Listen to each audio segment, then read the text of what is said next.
Azakumullah, kepada bapak, ibu-ibu, ikhwan dan akhwat yang dimuliakan oleh Allah Subhanahu wa taala.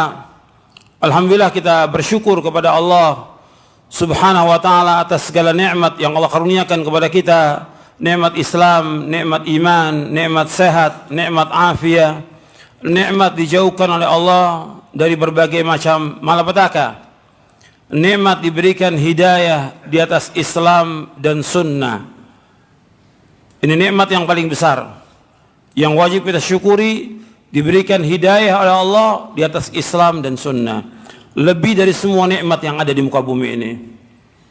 Makanya kalau nikmat ini nikmat yang besar, kita harus jaga nikmat ini.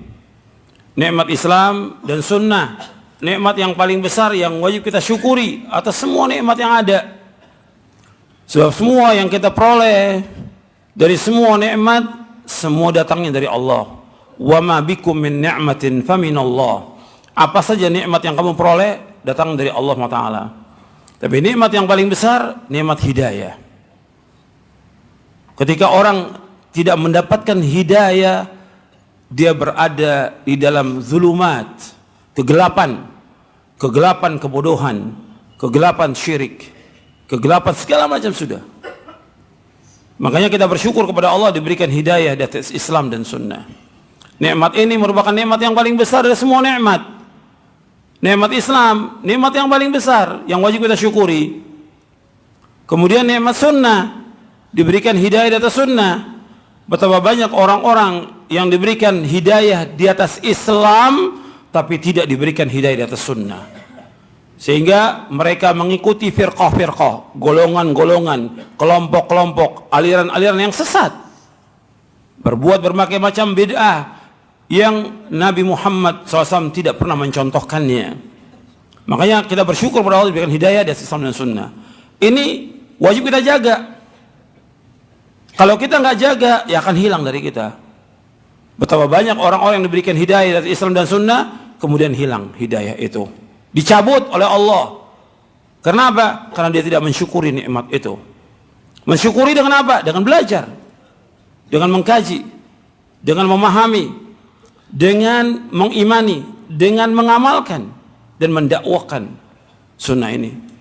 Banyak orang-orang yang dicabut nikmatnya oleh Allah. Tadinya diberikan hidayah, kemudian dicabut.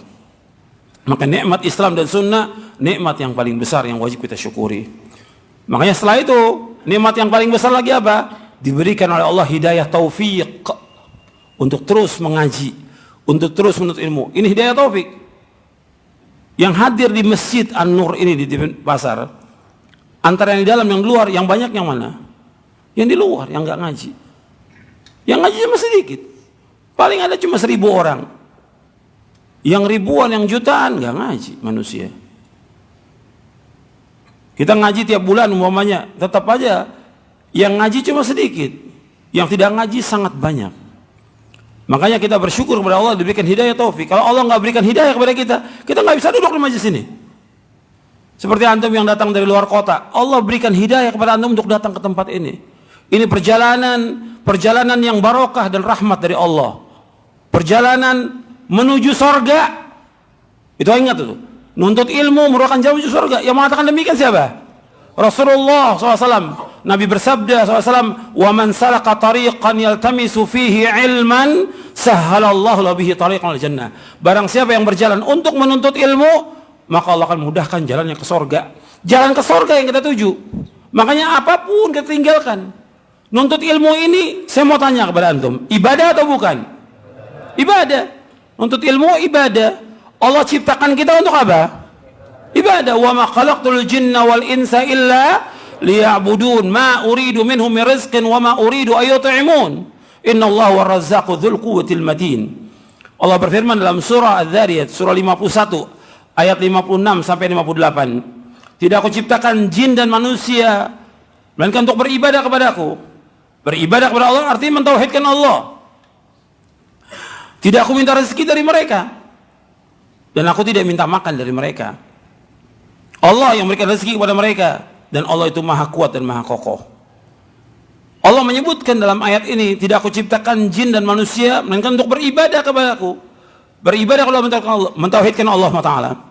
Sekarang kita hidup ini untuk ibadah kepada Allah. Bukan berarti kalau kita ibadah kita tidak mencari nafkah. Wajib mencari nafkah. Itu harus selalu ingat tuh. Dan ini sering saya sampaikan. Mungkin sudah ratusan kali, mungkin ribuan kali. Kita wajib menuntut ilmu. Kita wajib ibadah. Kita juga wajib mencari nafkah. Wajib.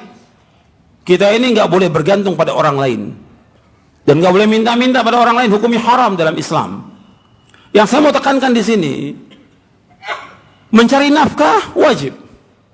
Kita dagang, usaha, atau diantara antum ada yang jadi dosen, atau dia dokter, atau yang lain. Ini semua wajib. Nuntut ilmu wajib. Perhatikan, nuntut ilmu ini wajib. Maka semua yang tadi itu yang wajib harus mendukung ini.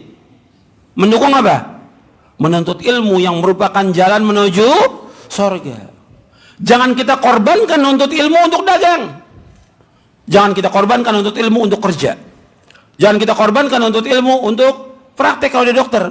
Jangan kita korbankan nuntut ilmu ini untuk mengajar sebagai dosen. Atau untuk cari maisha yang lain. Semua maisha yang Allah berikan untuk mendukung ibadah kita kepada Allah. Makanya kita nggak bisa meninggalkan sholat wajib.